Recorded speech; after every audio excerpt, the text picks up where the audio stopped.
안녕하세요, 김연행사입니다. 이번에는 제가 녹화 영상으로 오랜만에 찾아뵙게 됐고요.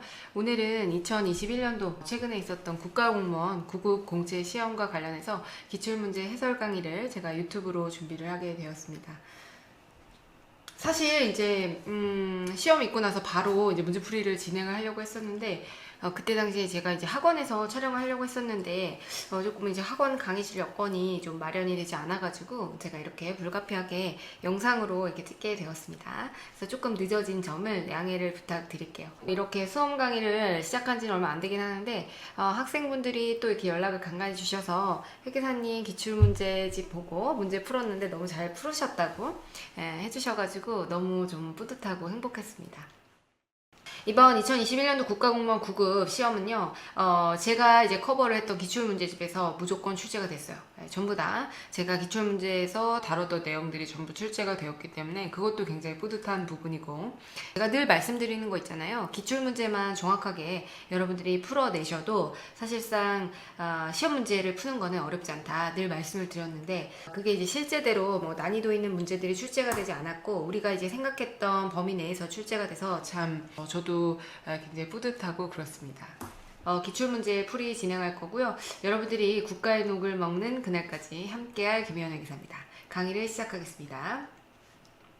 자, 첫 번째 문제예요. 회계정보와 관련된 설명으로 옳지 않은 것은, 자, 1번 경영자는 회계정보를 생산해서 외부 이해관계자들에게 공급하는 주체로서 회계정보의 공급자이기 때문에 수요자는 아니다. 자, 그러면 경영자가 자, 이거 흰색으로 좀 바꿔놓고요. 자, 경영자가 회계정보의 공급자이자 수요자는 아니다. 공급자는 맞는데 수요자는 아니다. 이거는 틀린 문장이에요. 자, 우리가 재무제표는요, 이 회계정보라는 건 결국에는 우리 경영자들이 해놓은 어떤 실적에 대한 성적표예요. 근데 이걸 경영자들이 관심이 없다? 내 밥줄이 달렸는데?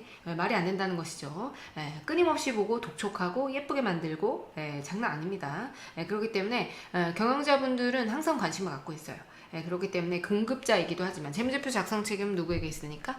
경영자에게 있으니까. 재무제표 작성 책임이 회계사에 있다거나 아니면은 회계 뭐 담당 이사한테 있다거나 그렇게 되면 우리 업계에 종사하는 모든 근로자분들이 퇴사할 겁니다. 단체로 퇴사해도 됩니다. 아니 뭐 장난해, 지금 월급 주고 월급 고정된 월급 받으면서 책임까지 다 지라는 거야 이겁니다. 그렇죠? 따지셔야 돼요. 그래서 정답은 자 1번이 되겠습니다. 1번. 자, 1번이 정답이 되겠고요. 그 뒤에는 제가 이제 그림을 좀 그려놨는데 네. 요거 넘어가시도록 하고요. 1번이 정답이 되겠어요. 그래서 경영자는 회계정보를 생산해서 외부정보 이용자들에게 공급하는 주체로서 회계정보의 공급자이기 때문에 공급자이자 수요자다. 두 번째, 경제의 주요 관심사는 유한한 자원을 효율적으로 사용하는 것인데 회계정보는 우량 기업과 비우량 기업을 구별하는 데 이용돼서 의사결정에 도움을 준다. 의사결정에 어느 정도 도움을 주게 되죠. 그래서 우리가 이제 재무제표를 좀 보시다 보면, 그리고 이제 실무를 하시다 보면은 이제 쓰레기 기업과 그렇지 않은 기업을 여러분들 구분하실 수 있을 거예요. 이 회사 이상한데, 자금줄이 막혔는데, 유동성이 정말 떨어지는데, 이런 것들은 재무제표를 통해서 여러분들이 판단을 하실 수 있게 됩니다. 자, 세 번째, 회계정보의 신뢰성을 확보하기 위해서 기업은 뭐에 따라서 회계기준에 따라서 재무제표를 작성하게 되고, 그건 누구의 감사를 받는다? 외부 감사인, 저와 같은 공인회계사의 외부 감사인의 감사를 받게 됩니다. 외부 감사는요, 전문 자격을 부여받은 공인회계사가 할 수 있어요. 이거는 저희 회계사들의 고유 영역이라고 보시면 됩니다. 그래서 회계감사, 그래서 회계사들이 무슨 일을 하는지 잘 모르시는 분들이 있는데요, 이런 일을 하는 겁니다. 열심히 하고 있어요. 다들 피땀 눈물 3월달까지 우리 회사님들 많이들 고생하셨을 건데 저도 고생했을 거고 그렇습니다. 자, 2번 보겠습니다. 주식회사 한국은 X1년도 7월 1일 생산에 필요한 기계장치 120만원을 취득을 했는데 우리 내용연수 4년 잔존가치는 20만원이네요. 자, 우리가 내용연수법에 따라서 동기계장치를 연수합계법을 적용해서 감가상각을 할 때 X4년 손익계산서에 보고할 감가상각비를 구하시오. 이거는 연수합계법에 의해서 감가상각비를 계산할 수 있니? 그리고 기중취득의 경우에는 연수합계법을 적용해서 기중취득과 연수합계법이 짬뽕되어 있는 그런 문제라고 보시면 되겠죠.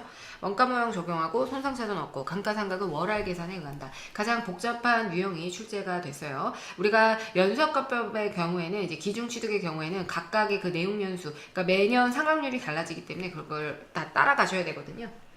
자, 그러면 이제 그림을 한번 쫙 그려볼게요. 자, X1년도가 있고 X2년.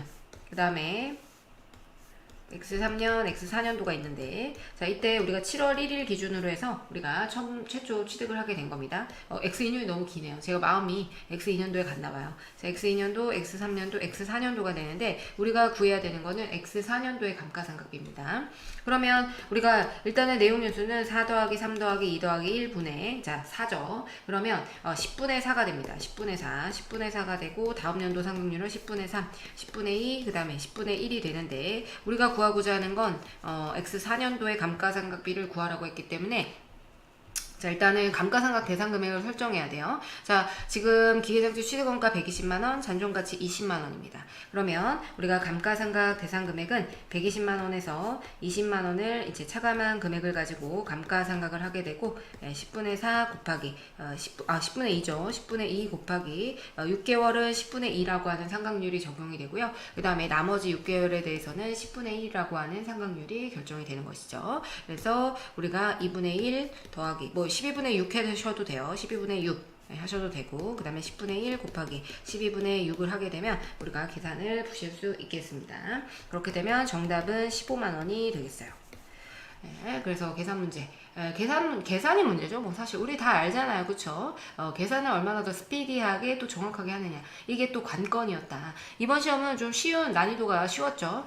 그리고 기존 기출된 문제만 잘 풀어봤어도 전부 다 득점이 가능한 그런 유형의 시험이 출제가 됐습니다. 다행히 제가 말씀드렸던 범위에서 벗어나지 않아서 천만다행이에요. 제가 말씀드렸던, 우리가 풀이했던 문제 유형 안에 있습니다. 그래서 무조건 풀 수 있었어요. 여러분들, 그래서 저랑 같이 하셨던 분들은 좀 좋은 결과가 있으면 좋지 않을까 하는 어떤 개인적인 소망과 바람과 욕망이 있습니다. 꼭 붙으셔야 됩니다, 여러분. 네, 그래서 이렇게 정답을 빠르게 구할 수 있어요. 우리는 뭐 시간과의 싸움이니까 여러분들 정확하게 시험 문제, 그러니까 문제를 풀이하는 능력, 그리고 계산하는 능력. 근데 계산 문제가 좀 있다 보면 좀 부담이 되실 수 있겠죠? 그래서 계산을 처음에 평소에 좀 연습을 해놓으시면 참 좋지 않을까 하는 그런 개인적인 생각이 있습니다. 3번은요. 주식회사 한국은 모든 매출이 외상으로 발생하는 회사래요. 단기 총 매출액은 80만원, 매출채권으로부터 회수한 현금 유입액은 60만원. 매출채권과 관련해서 자료를 사용해서 주식회사 한국이 인식할 단기 손상차손 금액을 구해라. 이거는 우리가 현금흐름표를 공부할 때 발생주의 매출액과 현금주의 매출액을 우리가 왔다 갔다 하는 거 공부했었죠. 그래서 자, 매출채권이 이제 기초에서 기말로 올라가게 되면 기초에서 이제 기말로 갔을 때 매출채권은 마이너스 5만원. 그 다음에 대손중단금은 5만원에서 5만원이기 때문에 변동이 전혀 없습니다. 자, 그러면 우리는 어쨌든 분개를 하듯이 그림을 그려주시면 되겠고요. 자, 매출채권이 지금 감소했죠? 매출채권이 감소했으니까 매출채권의 감소는 분개하듯이 똑같이 우리가 그림을 그려주시면 돼요. 자, 5만원이고요. 그 다음에 이제 단기총 매출액은 80만원. 자, 매출액은 우리가 발생한 매출액이 80만원이죠. 지금 우리가 구하고자 하는 건 손상차손 금액을 구하라고 했어요. 그러면 손상차손은 우리가 차변에 해당이 되기 때문에 이거 금액을 구해 주셔야 됩니다. 이걸 모르겠어. 그쵸? 하나하나 이제 입력을 하시다 보면 정답을 구하고 있는 자기 자신을 발견할 수 있어요. 자, 매출채권으로부터 회수한 현금 유입액이 60만원이래요. 자, 그러면 현금으로 우리가 매출이 발생한 거는 현금주의 매출액은 60만원이 되겠습니다. 그래서 이렇게 해서 이제 계산을 하시면 되겠고, 결과적으로 네, 85만원이고요. 이제 대변의 합계액은 85만원.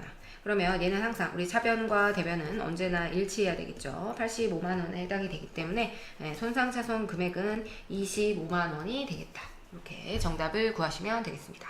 빠르게 문제 풀 수 있습니다. 뭐 그렇게 어렵지 않게 문제 출제됐고요. 우리 현금주의, 현금흐름표 파트에서 현금주의 매출액과 발생주의 매출액을 전환하는 거. 그래서 분개를 하듯이 우리가 입력을 해주면 증가매과 이제 단기 발생액, 그리고 현금주의 매출액, 발생주의 매출액을 입력을 하다 보면 우리가 자동으로 알아서 우리가 이제 다양한 형태의 유형이 출제가 될 수 있는데, 어쨌든 이렇게 요소들을 입력을 하고 나면 이 요소들 중에서 하나를 빼서 시험 문제를 내는 거거든요. 그래서 여러분들 천천히 문제에 우리 지문대로 따라가면서 구성 요소들을 입력하시면 문제를 충분히 푸실 수 있습니다.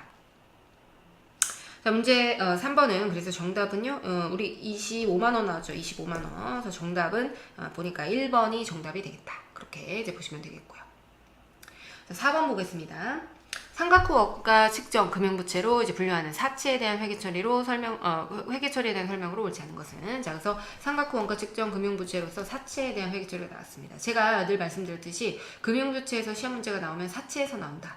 사채를 여러분들 정확하게 아시면 되는데 계산 문제도 아니고 말 문제로 나왔어요. 그리고 우리가 수업 시도 훈련했던 계산 문제가 나왔습니다. 사채 발행 시 사채 발행비가 발생한 경우에 유효 이자율을 사채 발행비가 발생하지 않은 경우보다 높다.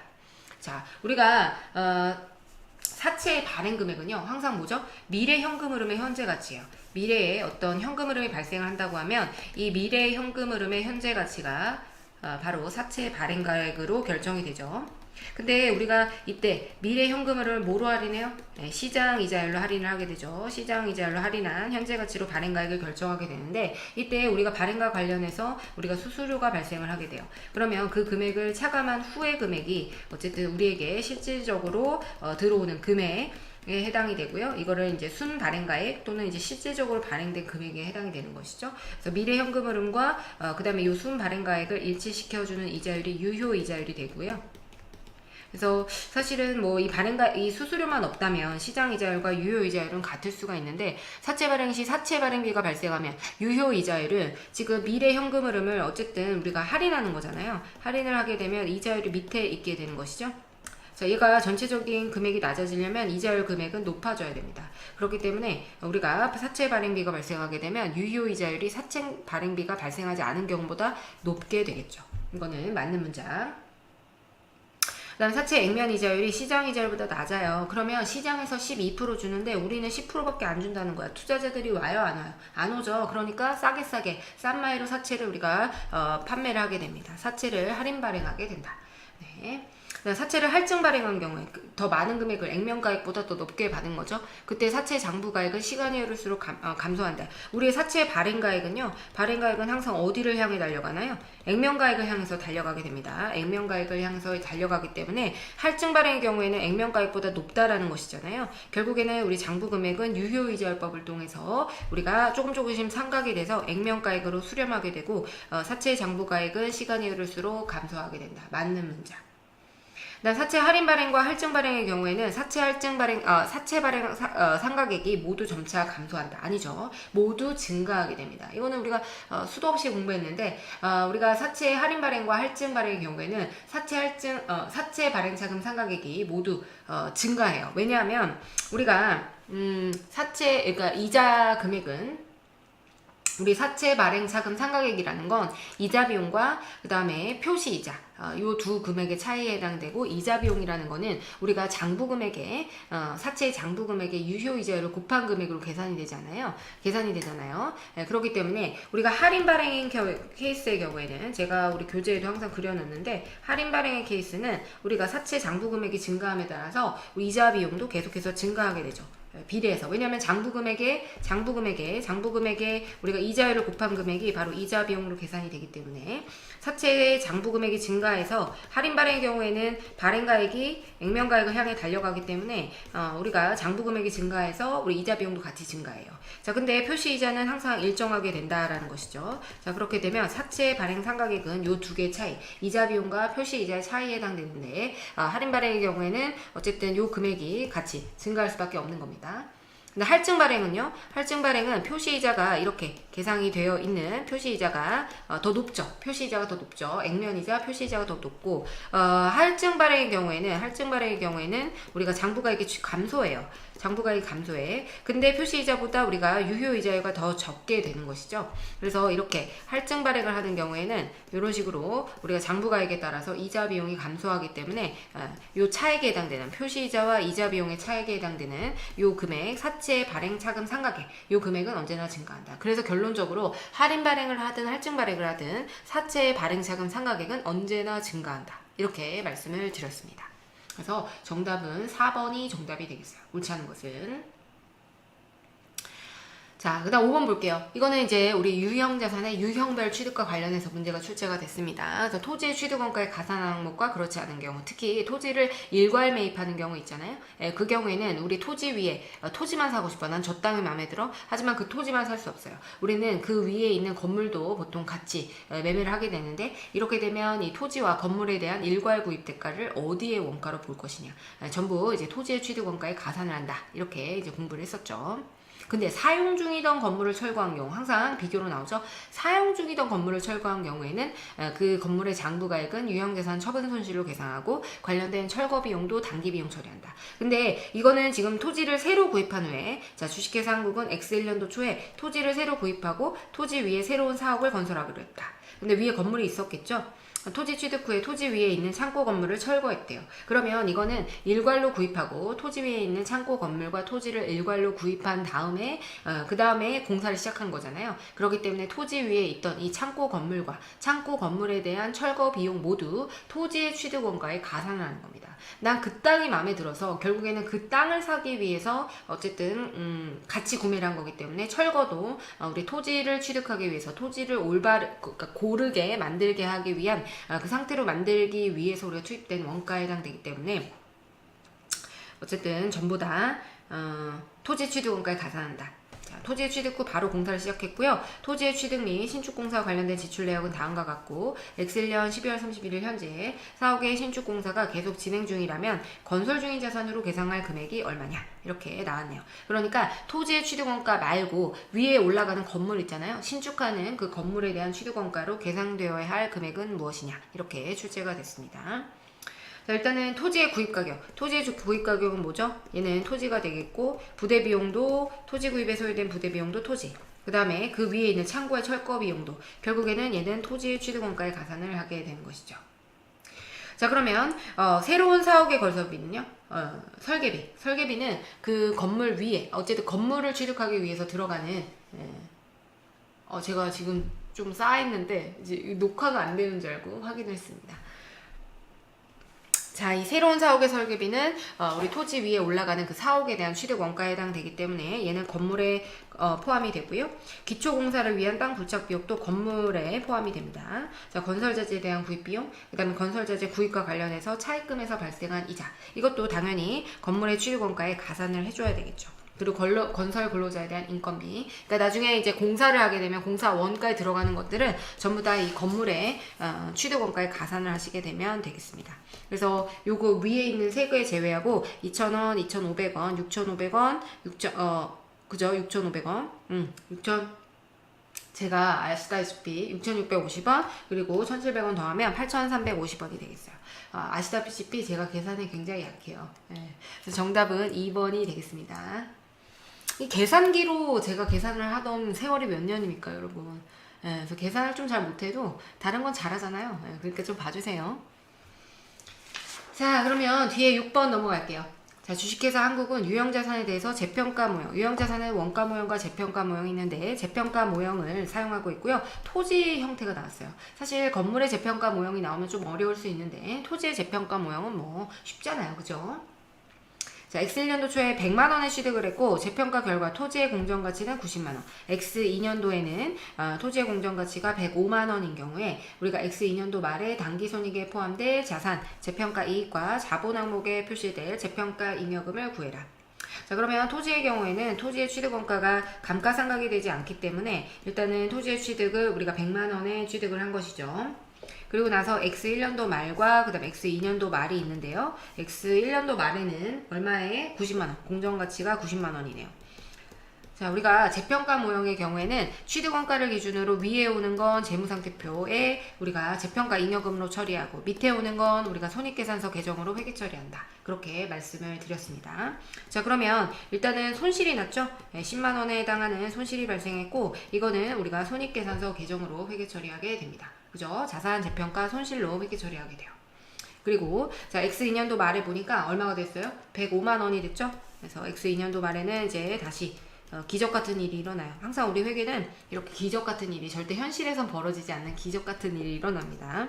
자, 그럼 마이너스 10만원만큼 우리가 이익을 잡아주셔야 되겠죠? 10만원에 해당되는 금액을 손익계산서에 반영을 해줘야 돼요. 재평가 손실에 이렇게 손실을 인식했던 금액만큼 재평가 이익으로 회계 처리하게 되고요. 나머지 5만원에 해당하는 이익은요. 이거는 재평가 잉여금으로서 기타 포괄손익 누계액에 반영을 해주시면 되겠습니다. 그래서 이거는 재평가 이익에 해당되고 손익계산서 항목이고요.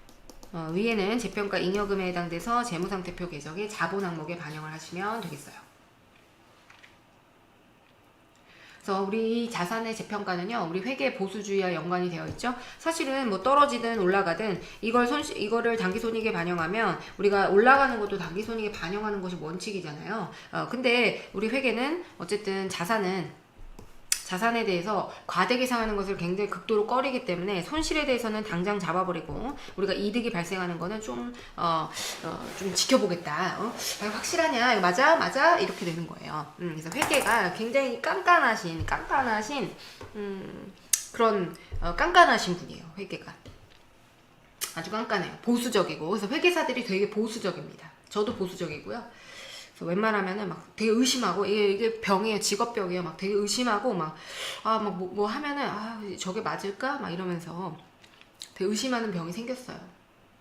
직업병입니다. 자, 재평가 이익은요. 우리가 손익계산서에 반영되는 거는 10만 원이었죠? 10만 원이고 그 다음에 우리가 재무상태표에 반영되는 거 5만 원이다. 그래서 정답은 3번. 네, 이렇게 구하시면 되겠어요.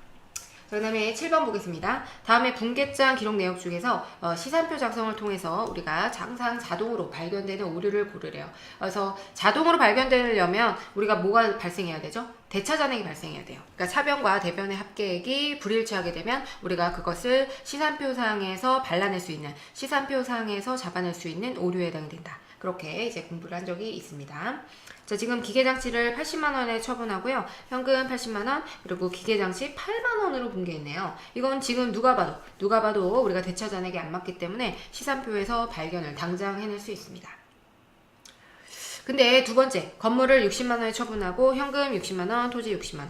디귿도 토지를 30만원에 처분하고 토지 30만원, 현금 30만원. 리을, 신입사원과 월 50만원의 고용 계약을 체결하고 급여 50만원, 미지급 비용 50만원. 이거는 사실상 차변과 그 다음에 대변의 합계액이 일치하기 때문에 이 경우에는 우리가 알아낼 수 있다 없다? 알아낼 수가 없어요. 아시겠죠? 차변과 대변의 합계액이 불일치하는 경우에만 우리가 시산표를 통해서 잡아낼 수가 있게 되는 겁니다. 그래서 정답은요, 1번이 되겠어요. 정답은 1번.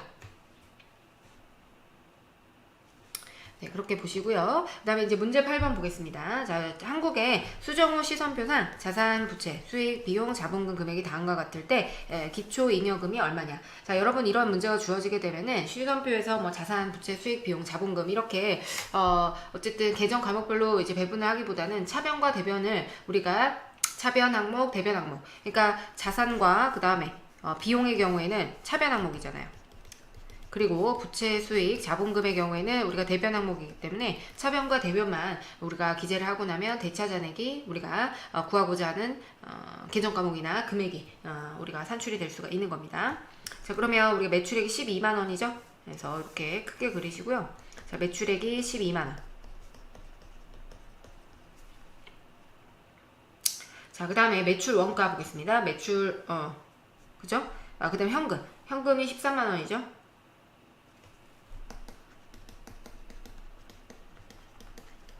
현금 13만원이고 이때는 1000원 단위도 사실 생략해버리세요. 생략해도 되죠. 제가 앞으로는 이제 생략을 하고 기재를 할게요. 왜냐면 이것도 시간을 줄여야 되잖아요. 그리고 매출 원가는 10만원. 우리에게 이제 제일 중요한 건 뭐예요? 스피드. 우리한테 중요한 건 스피드다.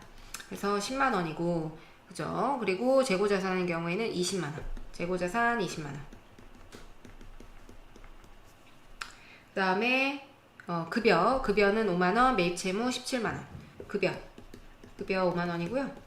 그 다음에 매입채무 17만원. 그 다음에 우리 성급비용 7만원, 미지급금 5만원.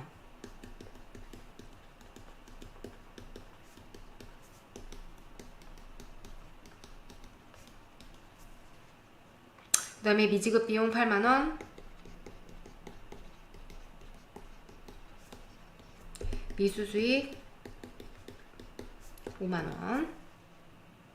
그 다음에 자본금 4만원. 그다음에 기초이익잉여금을 우리가 구해야 되는 거예요. 자, 그러면 일단 우리가 나머지를 계산을 해볼게요. 자, 그러면 여기는 이제 60만 원. 그다음에 오른쪽을 다 더해보면 46만 원이 나옵니다. 그럼 우리 뭐 구해라고? 이익잉여금 구하라고 했죠? 네. 이익잉여금 구하라고 했기 때문에 이 금액은 뭐가 돼요? 140, 그러니까 14만 원이 되겠네요.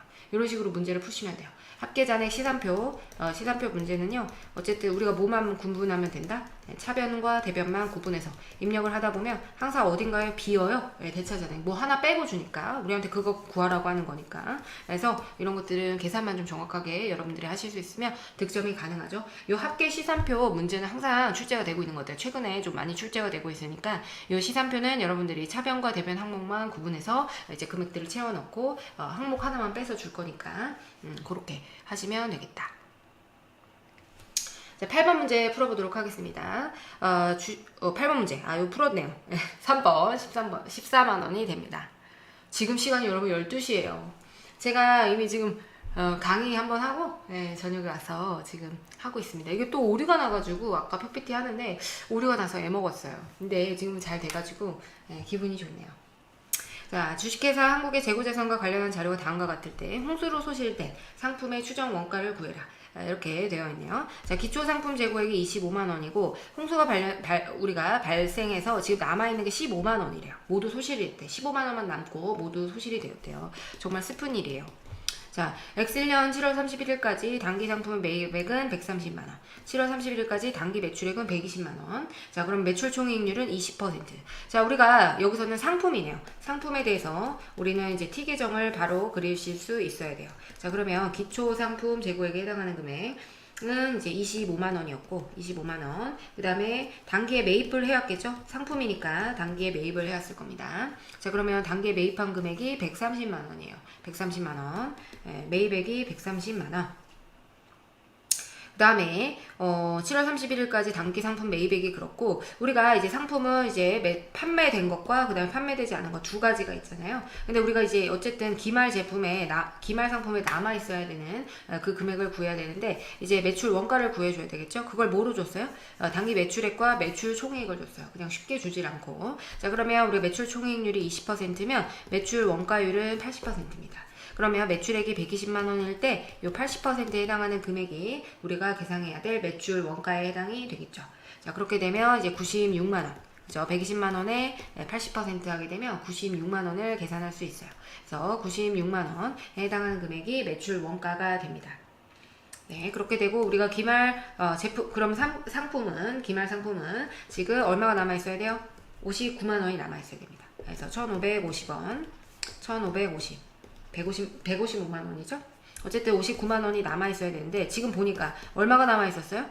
지금 보니까 우리가 기말에 15만 원의 상품만 남아 있었다라고 하죠. 그러면 자 15만 원. 그럼 요 차액분이 뭐겠어요? 요 차액분에 해당되는 44만 원. 요 금액이 바로 없어진 거예요. 소실된 거예요. 눈물이 앞을 가려요. 그죠? 소실된 44만 원이 되겠다. 그래서 정답은 3번 44만 원이 되겠습니다. 그래서 우리가 이런 식으로 이 매출 총이익률을 주고 원가를 구하고 매출액을 통해서 매출 총이익률을 구하고 매출 총이익률과 매출 원가율의 관계를 통해서 매출 원가를 구하시고 나면은 우리가 기말 재고 자산을 만들 수가 있고요. 계산을 할 수가 있고 그 다음에 실제로 남아있는 재고와의 차액을 통해서 재해 손실을 추정할 수 있습니다. 자, 그 다음 10번 볼게요. 자, 자본에 대한 설명으로 옳지 않은 것은 자본 조정은 당해 항목의 성격상 자본거래에 해당되지만 자본의 차감적 성격을 가지는 것으로 자본금이나 자본잉여금으로 대체할 수 없는 누적적 적립금의 성격을 갖는 계정이다. 자, 이게 자본 조정에는 어떤 것들이 있어요? 이게 사실은 우리 한국재택국제회계기준에서는 자본을 어떻게 나누라는 내용이 없어요. 사실 이 자본조정은 어디에서 설명되는 내용이죠? 자본조정 일반기업 회계 기준 여기에서 이제 자본조정이라고 하는 개념을 활용을 하고 있는데 물론 이제 기존의 자본조정을 분류하던 기업들은 계속해서 자본조정으로 분류를 하는 경우도 있을 것 같은데 이건 사실은 엄밀히 말하면 일반기업 회계 기준 상의 분류에 해당이 됩니다. 근데 이제 우리가 이 자본조정은요, 맞아요. 맞긴 맞아요. 보통 우리 차변에 잔액이 남는 항목들이 있잖아요. 발행을 할 때 뭐 주식 할인 발행 차금이라든지 주식 할인 발행 차금 차변 항목들. 그 다음에 주식 할인 발행 차금. 그 다음에 감자를 하는 경우에는 감자 차손. 그 다음에 자기 주식을 처분하는 경우에는 자기 주식 처분 손실이 되겠고. 그 다음에 자기 주식을 취득하는 경우도 있겠죠. 근데 또 어떤 게 있냐면 우리 배당할 때 우리 주식 배당을 하게 되면 일단은 우리가 선언을 하잖아요. 배당 선언을 할 때는 이익잉여금을 계산을 하면서 우리가 미교부 주식 배당금 이걸 계산하죠. 그 다음에 일단은 지금 당장 뭐 주식을 바로 그 날짜에 발행을 해주면 참 좋겠지만 우리가 그러니까 배당을 선언한다고 해서 바로 그날 주식을 발행을 해줄 수 있는 게 아니에요. 뭐 준비도 해야 되고 주식 발행 준비도 해야 되고 뭐 주주들한테 이제 인적사항도 받아야 되고 이렇기 때문에 자 그렇게 되면 이걸 배당을 이제 선언을 하고 나서 실질적으로 이제 주식을 발행하는 시점에 우리 미교부 주식 배당금이 사라지면서 자본금과 주발주로 대체가 되는 거거든요. 자본금으로 이제 대체가 되는 건데 이 항목은 최초에 생성될 때 얘가 바로 가장 대표적인 자본 조정 항목에 해당이 돼요. 근데 어디에요? 얘는 지금 대변 항목에 놓여 있습니다. 그렇기 때문에 여기서 이제 자본의 차감 성격을 가진다. 차감 성격을 가지는 건 있긴 하지만 그렇지 않은 미교부 주식 배당금 같은 것도 있기 때문에 1번이 틀린 문장이 되겠어요. 네, 그래서 자본 파트만이라도 일반기업 회계 기준을 좀 공부하시면 자본을 또 이해하기 더 쉽거든요. 그래서 일반기업 회계 기준을 좀 하시면 좋을 것 같고 자본 조정이라고 하는 개념을 알고 계셔야 됩니다.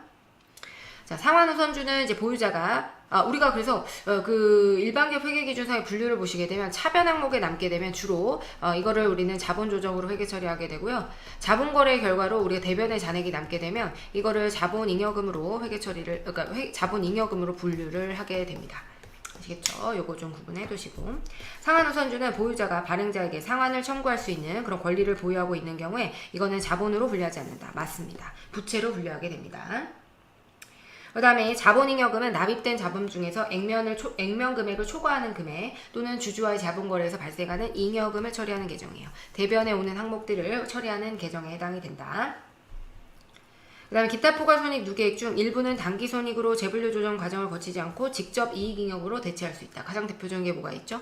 재평가잉여금은 우리가 재평가잉여금을 직접적으로 이익잉여금으로 대체할 수 있다라고 유형자산 파트에서 공부한 적이 있습니다. 네, 11번 문제 풀겠습니다. 자, 11번 문제. 국가회계 기준에 관한 규칙에 대한 설명으로 옳지 않은 것은? 자, 국채는요, 국채 발행 수수료와 발행과 관련돼서 직접 발생한 비용을 뺀 발행가액으로 평가한다. 보통 이제 국채라고 하는 거는 국채 발행 수수료, 발행과 관련해서 사채도 그렇죠. 발행가액을 구하실 때 관련된 수수료와 발생된 비용들을 차감한 후의 금액으로 평가를 하는 것이 일반적입니다. 파생상품의 경우에는 공정가액으로 평가해서 해당 계약에 따라서 발생한 권리와 의무를 각각 자산과 부채로 계산을 한다. 맞고요. 파생상품은 공정가치로 평가하죠. 자, 그 다음 국가회계 기준에서도 화폐성 외화자산 부채는 재정상태표일 현재 적절한 환율, 기말 시점에 적절한 환율로 평가하는 것이 원칙이에요. 사회기반 시설에 대한 사용수익권은 부채로 표시하는 게 아니고요. 뭐죠? 자산의 차감 항목으로 표시하게 됩니다. 네, 그렇게 이제 보시면 되겠고 정답은 4번이 되겠습니다. 네, 그렇고요. 자, 그 다음에 이제 12번 문제 볼게요. 다음은 주식회사 한국이 생산하는 제품에 대한 원가 자료고요. 주식회사 한국의 제품 단위당 기초 원가, 기본 원가 이거 뭐죠? 직접 재료비와 직접 노무비를 더한 금액이죠. 그리고 단위당 가공 원가는 얼마인가? 단위당 가공원가. 자, 그래서 가공원가는 직접 노무비와 제조간접비를 의미하게 되겠죠. 그러면 월간 총 생산량은 우리가 고정 제조간접원가는 20단위를 기초로 한 거래요. 자, 그러면 우리가 일단 기본 원가는 뭐죠? 단위당 직접 재료비, 직접 노무비 이 두 개를 더하게 되죠. 그러면 68,000원. 그죠? 4만원, 28,000원이니까 68,000원. 그 다음에 단위당 가공원가를 구해야 되는데, 지금 단위당 직접 노무원가와 단위당 변동 제조 간접원가는 단위당 원가를 줬어요. 그래서 4만원과 6만원이 있는데, 4만원, 6만원. 여기에다가 고정 제조 간접원가에 단위당 원가를 구해주셔야 되겠죠? 그러면 고정 제조 간접원가는 20만원에 해당이 되고요. 이거는 총 생산량 20단위를 기본으로, 근간으로 하는 것이기 때문에 이걸 나누게 되면 만원이 돼서요. 정답은 11만원이 되겠네요. 네, 그래서 이거는 뭐 문제를 풀어볼 것도 없이 정답이 1번이 되겠습니다. 자, 그 다음에 이거는 이제 기본 원가와 여러분들이 기본 원가와 가공 원가의 기본적인 개념을 알고 있느냐, 그것만 알아도 문제를 푸실 수 있었겠죠. 자, 이번에는 이제 정상개별 원가 계산을 이용하고 있고, 기계 시간을 기준으로 재정간접 원가를 예정 배부하는데, 엑셀 연도 예정 기거 시간이 10,000시간이고 원가 예산이 다음과 같을 때 재조간접 원가의 예정 배부율을 구해라. 자, 그러면 예정 배부율의 경우에는 우리가 예산에서 발생할 것으로 예상되는 금액, 예산에서 자, 예산 나누기, 그 다음에 예정 조업도로 예정 배부율을 구해 주셔야 됩니다. 자, 그러면 일단은 여기서는 예산을 구하라는 거야. 예산이 다음과 같을 때 우리가 제조간접비, 이 정상 개별 원가 계산이라고 하는 것 자체가 직접 재료비와 직접 노무비의 경우에는 각각 직접적으로 추적을 할 수 있기 때문에 이거는 제외하고, 뭐죠? 제조간접비에 대해서 제조간접비 직접적으로 추적할 수 없는 제조간접비를 어떻게 배부할 것인가, 그거에 대해서 우리가 고민하는 것이 바로 정상 개별 원가 계산에 해당이 되는 겁니다. 자, 그러면 여기서 이제 직접 재료 원가, 그 다음에 직접 노무 원가, 얘네들은 직접적으로 추적할 수 있기 때문에 개별적으로 추적하는 것이 원칙이에요. 그러면 일단은 우리는 뭐에 대해서 제조간접 원가에 대해서 우리가 이거를 예정 배부를 어떻게 계산해서 이 예정 배부액을 구하고, 예정 배부액과 실제 발생액의 차이를 통해서 이 차이를 어떻게 조정할 거냐, 이걸 고민하는 게 정상 개별 원가 계산에 해당이 되는 것이기 때문에, 지금 왼쪽에서는 일단 우리가 예정 배부액을, 그러니까 제조간접 원가를 여러분들 찾아내셔야 됩니다. 직접 재료 원가, 직접 노무 원가 제외하고 나머지 중에서 우리가 제조간접 원가에 포함될 만한 항목들을 일단 발라내셔야 돼요. 자, 간접 재료 원가는 우리가 제조간접비의 가장 대표적인 예에 해당이 되죠. 공장 건물 임차료 포함이고요. 공장 설비와 관련한 감가상각비 포함이고, 자, 판매 직원의 급여는요, 이건 제조 원가에 포함시키는 것이 아니라 단기 비용으로, 기간 원가로 비용 처리하는 겁니다. 네, 공장 설비 보험료도 우리가 제조간접비에 해당이 되고요. 광고 선전비도 얘도 단기 비용으로, 기간 원가로 처리하는 가장 대표적인 항목에 해당이 된다. 자, 그러면 5,000원, 20,000원, 7,000원, 13,000원 이렇게 구하게 되면요, 45,000원이 합해지면 45,000원이 되겠네요. 그럼 예상 금액은 45,000원인데 우리가 예정 조업도가 얼마예요? 예정 기계 시간이 10,000시간이라고 했으니까 계산도 정말 잘 할 수 있게끔 편안하게 해줬어요. 자, 10,000시간을 나누게 되면 이게 자, 예정 배부액이 되는 거, 예정 배부율이 되는 겁니다. 네, 그래서 단위당 4.5원이 되겠다. 이렇게 이제 보시면 되겠고요. 정답은 2번. 네, 그렇고요. 자, 그다음 문제 이제 14번입니다. 이제 14번. 다음은 주식회사 한국에 관련된 한국과 관련해서 우리가 기말수정 공개가 재무제표에 미치는 영향으로 옳은 것은, 그러면 기말수정 공개를 해봐야 되겠죠. 자, 8월 1일에 건물을 1년간 임대하기로 하고 현금 2,400원을 수령하면서 이거를 임대 수익으로 기록을 했다. 이렇게. 자, 그러면 8월 1일에 우리가 금액을 이제 받은 거죠. 12월 31일이고, 자, 8월 1일에 건물을 1년간 임대하기로 했나봐요. 건물주인가봐요. 엄청 부럽네요. 자, 현금을 이때 수취했어요. 2,400원. 2,400원. 이거를 모두 다 뭐로 계산했어요? 지금 수익으로 계산한 거죠. 자, 지금 현재 수익으로 계산한 겁니다. 현재 우리가 수익과 그 다음에 임대 수익은 이제 부채, 요거를 우리가 구분을 하셔야 되잖아요. 근데 현금으로 지금 현재 전부 다 수익으로 계산을 한 거죠. 근데 올바른 금액은 어떻게 해요? 올바른 금액은 2,400원을 받으면서 전체 임대 수익으로 기록을 했는데, 사실은 8, 9, 10, 11, 12, 5개월하고 그 다음 7개월을 배분을 해줘야 되겠죠. 그죠? 그러면 우리가 수익으로 계산해야 되는 금액은 2,400 곱하기 12분의 5가 되겠고요. 이 금액은 1,000원이 되고, 자, 우리가 수익 금액은 1,000원이니까 나머지가 부채가 되겠다. 이렇게 이제 계산을 해주게 되는 겁니다. 그러면 우리가 수정 분계는 요 둘의 차이니까 우리가 얘를 얘로 만들어줘요. 현재를 이제 투비로 만들어줘야 되잖아요. 자, 첫 번째가, 자, 1번이라고 적을까요? 자, 첫 번째가 우리가 투비 금액으로, 1,400원입니다. 자, 투비 금액으로 만들어줘야 되죠? 그러면 분계를 어떻게 하면 돼요? 지금 수익을 2,400원에서 1,000원으로 줄여주고, 그죠? 임대 수익을 1,400원을 줄여주면서 뭐를 늘려요? 수익을 줄여줘야 되니까 차변이네요.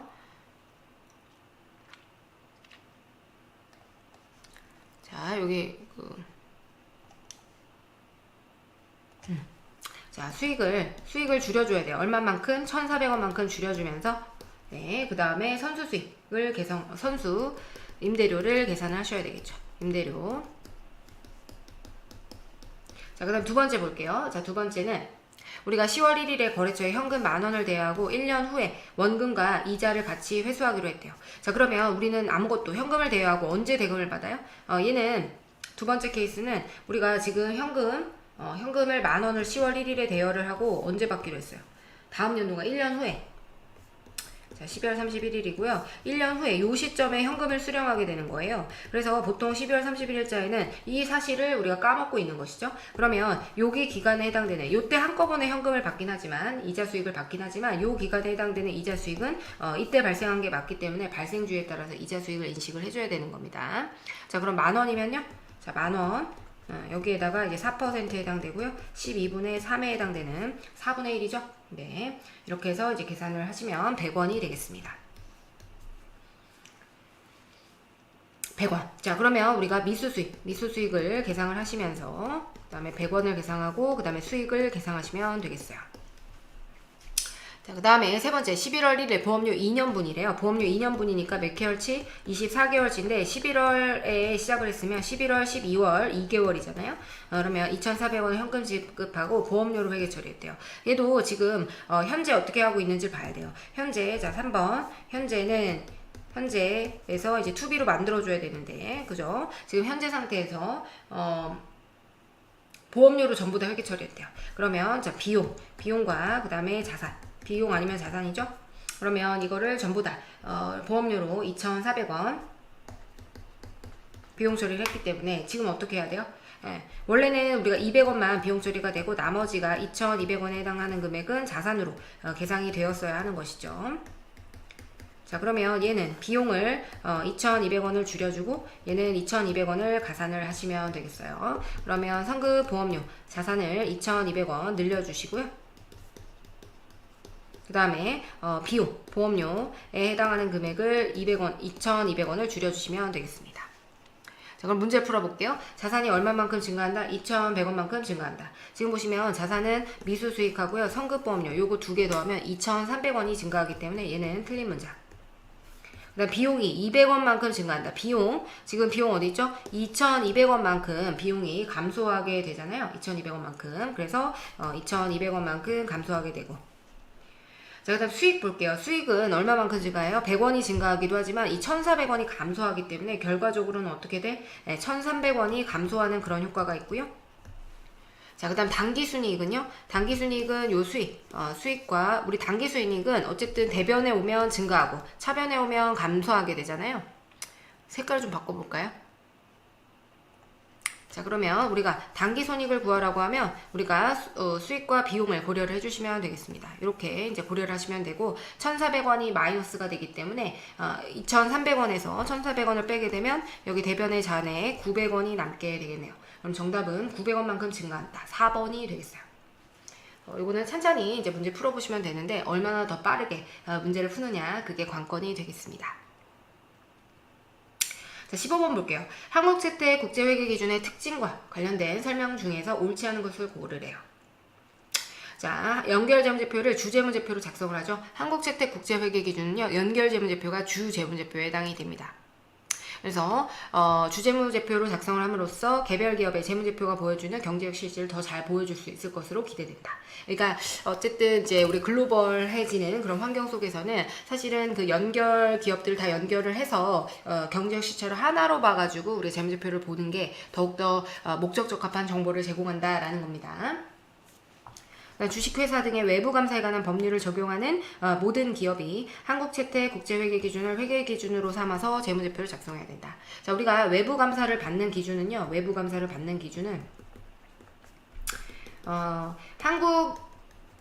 KIFRS 한국채택 국제회계기준을 적용하는 기업들도 있고요. K갭을 적용하는 기업들도 있습니다. 이게 두 가지 회계 기준을 모두 다 인정을 해주고 있어요. 그래서 이거보다 더 규모가 작으면 아예 외감 자체를 받지 않게 되는 거예요. 아시겠죠? 그래서 우리가 요거는 모두 다 모든 기업이 이게 틀린 거예요. 그래서 제가 감사하는 기업들은 주로 중소기업이기 때문에 한국채택 국제회계기준 말고 일반 기업 회계기준을 적용하고 있습니다. 자, 그리고 이제 한국재택국제회계 기준은 규정 중심의 회계 기준이 원칙 중심의 회계 기준으로 변경되었다. 그러니까 원칙적인 회계 처리. 왜냐면 많은 글로벌, 그러니까 이게 국제회계 기준이잖아요. 국제적으로 통용되는 그런 회계 기준에 해당이 되기 때문에 사실상 막 일일이 다 따라다니면서 잔소리하면서 규칙을 세부적으로 이렇게 규정을 해줄 수 없는 그런 성격이 있습니다. 그래서 일단 원칙을 정해주고 각각의 그 나라의 특성에 맞게끔 너희들이 알아서 잘 이렇게 하라는 게 바로 이제 한국재택국제회계기준이기 때문에 짜증이 난다. 제발 정해줬으면 좋겠는데, 우린 구체적으로 잔소리해줬으면 좋겠는데 사실은 원칙이 이렇다. 그러면 이제 거기서 다양한 해석이 나올 수 있게 되는 거거든요. 사실은 저는 그러면 그렇게 되면 분식의 가능성이 더 높아지지 않나, 그런 생각이 듭니다. 개인적인 의견이고요. 자, 그 다음에 자산과 부채의 공정가치 평가가 적용이 확대되었다. 이것도 공정가치 평가의 적용이 굉장히 중요해졌습니다. 자, 16번. 현금 기준에 의해서 손익계산서 작성을 했는데 발생 기준에 의해서 작성을 하고자 한다면 현금 기준에 의해서 X1년 수익은 50만원, 그 다음에 기초 매출채권은 3만원, 기말 매출채권은 6만원, 그리고 기말 선수 수익은 2만원인 경우에 발생 기준에 의해서 수익을 구해라. 자, 발생주의와 현금주의를 돌리는, 우리 아까 전에 앞에 어디였죠 문제? 3번하고 똑같습니다. 우리 이제 요거는 많이 현금 흐름표 파트에서 많이 연습을 했기 때문에 여러분들 문제 푸실 수 있겠죠. 자, 그러면 기초 매출 채권에서 기말 매출 채권으로 지금 얼마가 증가했어요? 3만원이 증가를 했습니다. 자, 그러면 한번 그려보시죠. 지금 수익은요, 수익은 우리가 현금주의에 의한 수익은 결국에는 현금으로 들어온 수익이 얼마래요? 50만원에 해당하는 금액이다. 네, 기초 매출 채권에서 기말 매출 채권이 얼마 증가? 3만원이 증가했죠? 그러면 자, 매출 채권을 3만원을 기재를 해주셔야 되겠죠. 그 다음에 우리 선수 수익은 얼마죠? 선수 수익은 2만원. 그러면 우리 발생주의에 의해서 매출액은 얼마냐? 이걸 물어봤죠? 네, 그렇게 되면 우리가 차변은 53만원, 대변도 53만원이 되기 때문에 우리 매출액은 51만원이 되겠습니다. 이렇게 정답을 구해주시면 되겠어요. 그래서 정답은 51만원이죠? 네, 51만원. 그래서 3번이 되겠습니다. 자, 17번 볼게요. 단일 제품을 대량으로 생산하고 있다. 이건 뭐죠? 종합원가 계산 제도를 활용하고 있다라는 겁니다. 종합원가 계산 적용하고 있는데 원재료는 공정 초기에 투입되고 가공원가는 공정 전반에 걸쳐서 균등하게 발생된다. 그랬을 때 엑셀년도 4월의 생산 자료는 자, 기초 제공품, 단기 완성량, 단기 착수량, 기말 제공품을 줬네요. 지금 선입선출법을 적용하고 있고 생산 공정에서 발생하는 공송품에 대한 검사는 공정의 50% 시점에서 이루어지고 공사를 통과한 합격품의 10%를 정상 공손으로 허용한다면 비정상 공손 수량이 어떻게 되느냐. 일단은 물량 흐름을 그려주셔야 됩니다. 자, 기초 제공품, 그 다음에 단기 착수량, 단기 착수량을 더하게 되면 자, 10만, 기초는 10만원, 그리고 완성도가 60%입니다. 단기 착수는 80만원에 해당이 되고요. 그러면 두 개를 더하게 되면 이제 90만원에 해당이 되겠죠. 그 다음에 완성은요, 완성은 지금 60만 개가 완성이 됐는데 여기에는 이제 기초가 이제 투입이 돼서 완성이 된 게 있고 단기 투입 완성분이 있을 겁니다. 그러면 기초 투입 완성분은 10%, 나머지 50만 개가 단기 투입 완성품에 해당이 되겠죠. 자, 그 다음에 이제 기말 제공품에 해당하는 금액이 20만 개고 몇 프로? 80%. 자, 그러면 우리 지금 공송품의 개수는 어떻게 되죠? 물량 흐름은 언제나 90만 개, 90만 개 이렇게 항상 일치해야 되기 때문에 90만 개에서 60만, 20만 빼게 되면 10만 개가 공송품의 물량 개수가 되겠습니다. 자, 이 상태에서 이제 기초 제공품은 60%까지 완성이 됐기 때문에 나머지 40%에 해당하는 비율이 이제 완성도가 진행이 돼야 되겠고요. 자, 단기 투입은 50만 개, 그 다음에 10만 개, 20만 개 이렇게 이제 계산이 되겠습니다. 자, 그러면 우리가 50% 시점에서 정상 공손에 대한 공정의 50% 시점에서 검사를 한다라고 했기 때문에 자, 일단은 우리 물량 이 완성에 따른 이제 흐름을 좀 그려봐야 돼요. 자, 우리가 60%까지 자, 60%까지 진척이 된 상태에서 나머지가 이제 기초 제공품이 이거 너무 위에 그렸네요. 그죠? 여기다가 그리겠습니다. 자, 60%부터 이제 단기 중에 완성이 되었고 단기 투입 원가는 우리가 100% 이렇게 진행이 된 거죠. 그 다음에 공손품은 일단 두고 기말제공품은요 지금 80%까지 완성이 된 겁니다. 80% 기말제공품은 이렇게 80%까지 완성이 되어 있는데 우리가 공정의 50% 시점에서 검사를 했대요. 그러면 우리가 지금 통관 수량이 몇 개가 있어요? 50만 개 하고 그 다음에 20만 개. 그죠? 그러면 70만 개의 몇 퍼센트? 10%에 해당이 되는 그죠? 7만 개죠. 7만 개가 정성품에 대한 개수가 되겠습니다. 자, 그러면 공손 원가가 공손에 대한 개수가 10만 개죠. 이게 정상이 되니까 정상 공손품은 7만 개. 그럼 나머지의 3만 개에 대해서 이거는 비정상 공손품 수량이 되겠다. 그죠? 그래서 정답은 뭐가 돼요? 2번에 3만 개. 이렇게 계산이 됩니다. 자, 18번 보겠습니다. 자, 표준원가 계산 제도를 활용하고 있고 단기 변동 제조간접원가의 예산은 150만원, 고정 제조간접원가의 예산은 200만원이다. 한국의 제조간접원가 배부율을 구하기 위해서 기준조업 또는 1000기계시간, 단기 실제 기계시간은 800시간이었대요. 그랬을 때 변동 제조간접원가의 능률 차이를 줬네요. 75,000원 분리. 그러면 고정 제조간접원가의 조업도 차이를 구하시오. 자, 그러면 일단은 우리가 변동 제조 간접비를 통해서 먼저 뭐를 발라내야 되죠? 가격 차이를 발라내야 됩니다. 그러면 AQ 곱하기 SP가 되고 그 다음에 SQ 곱하기 SP가 되겠네요. 근데 지금 몇 시간이 투입이 됐어요? 실제 기계 시간은 800시간이 됐대요. 800시간. 그리고 지금 뭘 줬냐면 능률 차이 75,000원 분리한 75,000원 분리한 능률 차이를 줬습니다. 자, 그리고 우리 표준 단가가 주어져 있나요? 자, 표준 단가가 주어져 있지 않기 때문에 지금 변동 제조간접원가 예산을 가지고 요 SP를 구해야 됩니다. SP 요 금액을 구해야 되는데 요 SP의 경우에는 지금 변동 제조간접원가 예산이 150만 원. 그 다음에 총 발생할 것으로 예상되는 우리 기준 조업도에 해당되는 기계 시간이 1000시간이죠. 그러면 단위당 1,500원이 되겠습니다. 그죠? 그러면 여기에다가 1,500원을 곱하게 되면 우리가 AQ 곱하기 SP 금액이 120만원으로 결정이 되고요. 여기에서 75,000원이 불리하잖아요. 이쪽으로 갈수록 실제 원가에 가까워지는데 이게 더 많았다는 얘기예요. 원가가 더 많아졌다라고 했기 때문에 원가가 더 많아져서 불리했다라는 얘기입니다. 그러면 120만원에서 75,000원을 빼게 되면 112만 5천원이 되겠고요. 자, 단위당 1,500원에 해당이 되죠. 단위당 1,500원에 해당이 돼서 여기 SQ를 우리가 구할 수 있습니다. SQ는 750시간이 되겠다. 자, 그 다음에 이제 고정 제조간접원가. 어쨌든 우리 고정 제조간접원가의 조업도 차이를 구하잖아요. 고정 제조간접원가는 여기에 예산이 오게 됩니다. 여기 실제 발생 금액, 그리고 여기에 예산 금액, 그리고 여기에 SQ 곱하기 SP가 오게 되는 것이죠. 그러면 일단은 SQ는 우리가 750시간이라는 걸 파악을 했고 SP를 고정제조간접원가 SP를 구하시면 되는데 지금 보시면 예산이 얼마죠? 우리가 고정제조간접원가의 예산은 200만원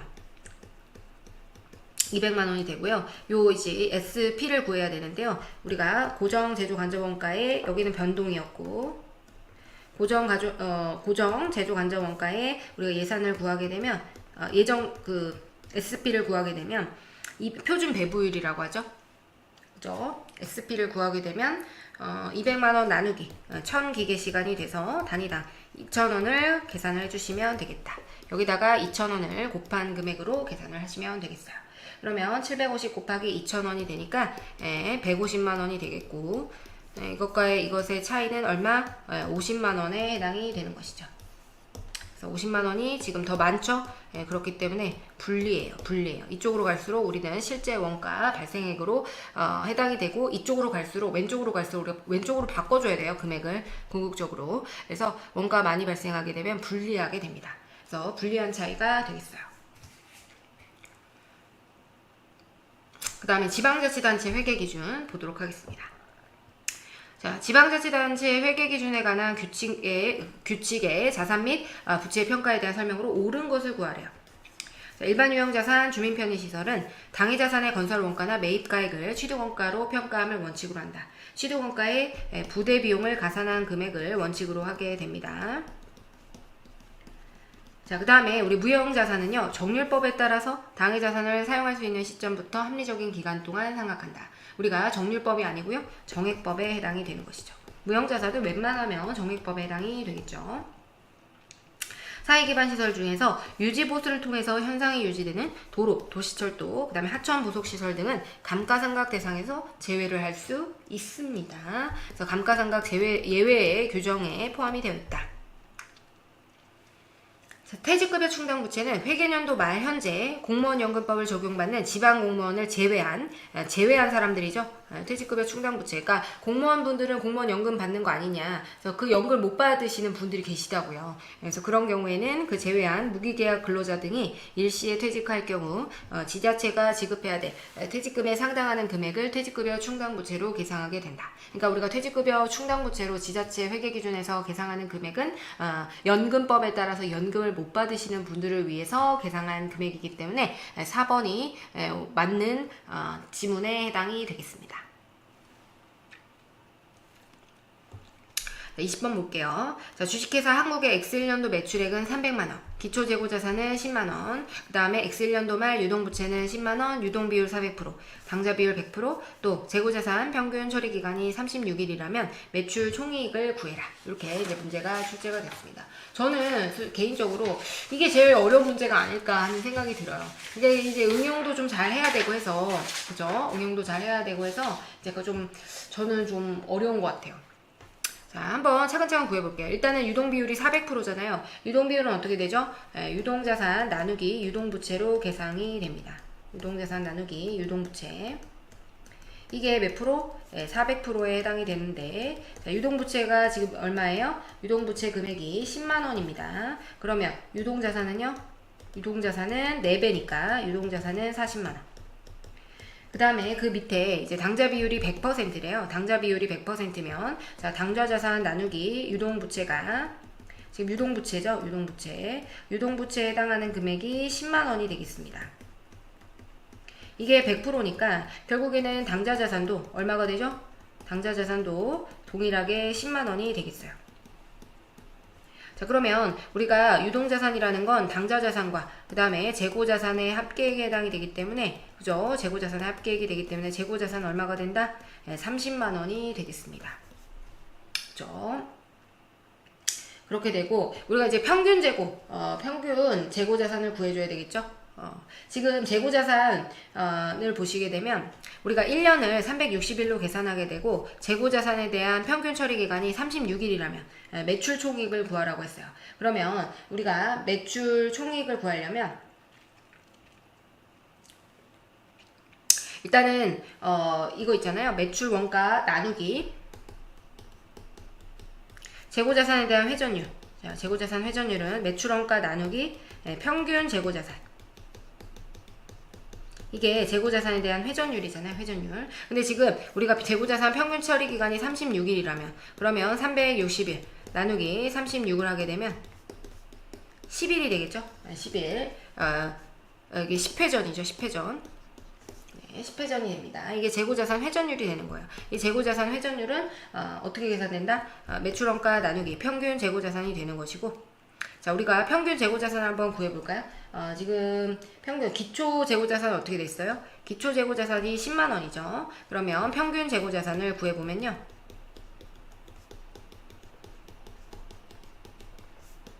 10만원 더하기 요 기발 재고자산 30만원 나누기 2는 20만원이 되겠어요.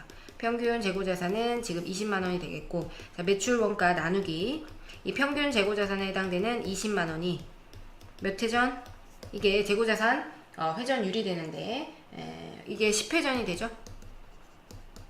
결과적으로 매출 원가는요. 매출 원가는 200만원이 되겠다. 그러면 여기서는 궁극적으로 매출 총익을 구하라고 했잖아요. 그러면 매출액이 얼마? 300만원에 해당이 되거든요. 매출액 300만원에서 매출 원가 200만원을 빼게 되면